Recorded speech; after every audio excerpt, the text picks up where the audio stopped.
Patterson Pfeiffer holds Bears back.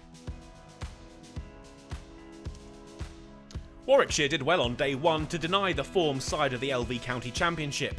A 90 from Will Rhodes helped the Bears to 250 for the loss of 6 wickets. Lamb unbeaten and going well on 43 when the day came to a close. He'd have to get to his 50 without the assistance of Danny Briggs, caught behind early in the day off the bowling of Patterson, the bowler with now 4 to his name. Lamb picked up his half-century off Fletcher. The big bowler hadn't rediscovered his form from Trent Bridge last time out, and 4 runs were plundered by the Warwickshire number 5, his knock coming off 125 balls. But Fletcher would have the wicket he'd been working hard to take, and he deserved it. Miles out for 2, caught by Slater. Norwell announced his arrival by carting Fletcher back over his head for 6, but Notts would soon strike back.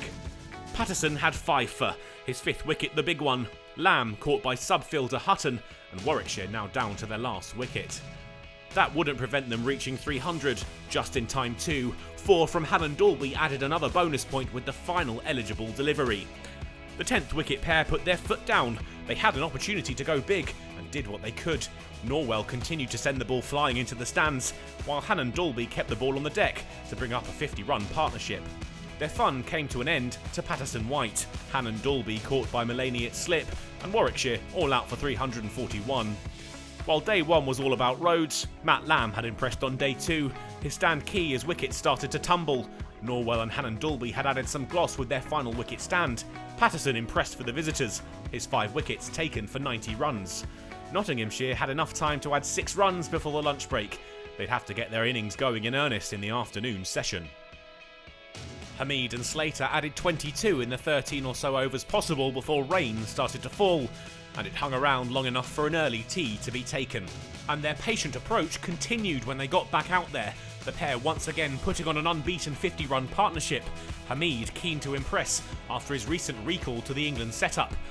They'd managed to make it to 72 off 29 when the rain returned and stymied their progress.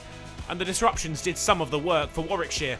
Hamid out on their return to the middle, Norwell's delivery misjudged. They could only add 6 more to the total before Norwell had another. Duckett, unable to replicate last week's heroics, LBW for 4. Slater was leading the reply for Notts. A patient approach from the opener proved to be the way forward, and he helped his side towards 100 runs, and it took him to the cusp of 50. He'd play his way to the landmark total, 117 balls taken to get there, a foothold in the innings built for his side. Clark was more forthright in his approach. He scored at a much quicker rate as the evening wore towards the close. And there would be something to shout about for the Bears before the close of the day. Slater out for 77 off the bowling of Norwell. Clark and James avoided any more trouble before the close. The former on 48 and batting well. Would Notts be able to turn their deficit into a day 3 lead? If so, a 4th win in a row could be on the cards.